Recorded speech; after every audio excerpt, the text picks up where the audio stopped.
Some people walk into a crowded room and feel alive.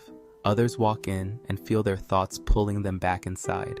They're not scared of people, yet the noise in the air feels louder than anything they carry in their own head. We're told humans are social creatures who need constant connection, but loners seem to break that rule. They can spend hours by themselves and feel more full than they do around a group. Most people assume that being alone is a sign of emptiness, but for a loner, silence is the opposite of a void. It's a place where their mind finally makes sense. There's this strange expectation that liking solitude means something is wrong. But what if it's actually the way some people stay whole? Loners are easy to judge because they don't move the way everyone else moves. They don't jump into conversations or chase the loudest circle, and that difference gets treated like a problem.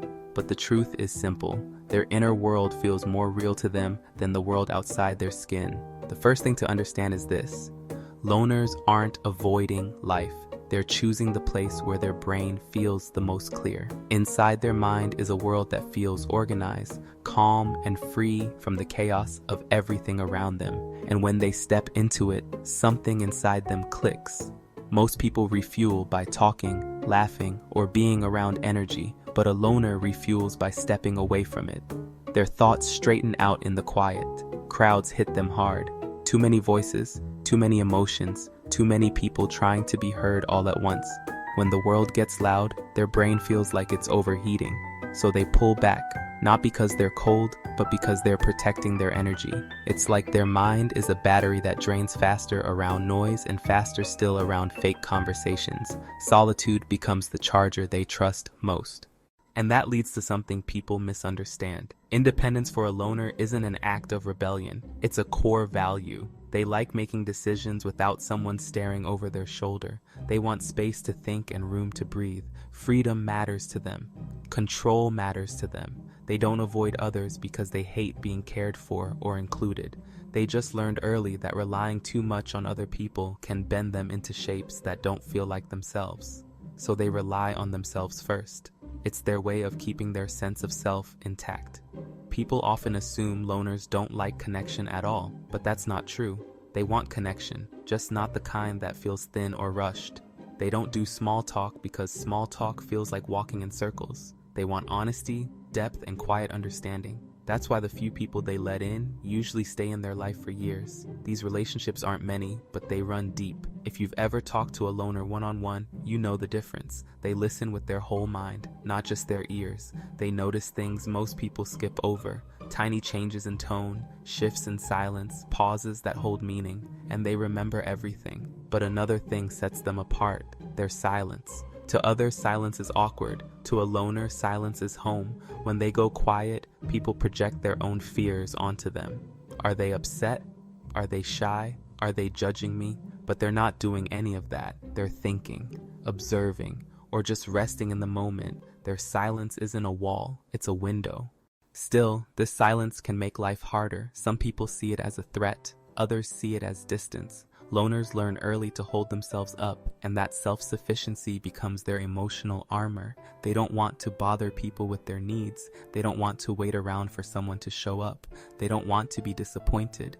So they become their own safety net, their own comfort zone, their own source of stability. This makes them strong, but it also makes them hard to read. You may never know when they're hurting or when they're carrying something heavy. Even when the world feels too loud or too fast, they push through quietly. They've trained themselves to stay calm where others break.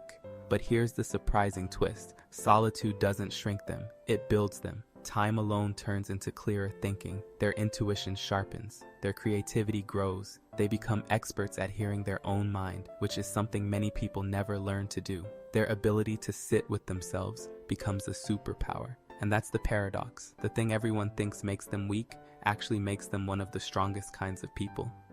A loner's life may look simple from the outside, but inside there's a whole universe running with detail. It's full of ideas, memories, dreams, and quiet truths. They don't run from the world. They just walk at their own pace. And in that slower pace, they notice things the rest of us miss. They see beauty in stillness, meaning in silence, wonder in places most people overlook. And while others chase attention, loners chase understanding. They want to know themselves deeply. They want to see the world clearly. There's something powerful about a person who doesn't need noise to feel alive. Something rare about someone who can sit with their own thoughts without wanting to escape them. Their solitude becomes a mirror. It shows them who they are without anyone else's voice getting in the way. In a loud world, that kind of clarity is gold. It's steady, it's honest, it's real. So the next time you see someone sitting alone, don't assume they're lost or lonely. They might be the most grounded person in the room. They might be recharging. They might be thinking. They might be finding answers inside themselves that the rest of us never slow down long enough to hear. Being a loner isn't about isolation. It's about alignment. It's about peace. And maybe it's a reminder that we all need a little more stillness than we admit. A little more space. A little more quiet strength. Because sometimes the clearest truth is found in the moments when nothing is happening at all. And sometimes the people who walk alone see the furthest. So here's the real question. Is the loner someone who hides from the world? Or someone who finally learned how to listen to it?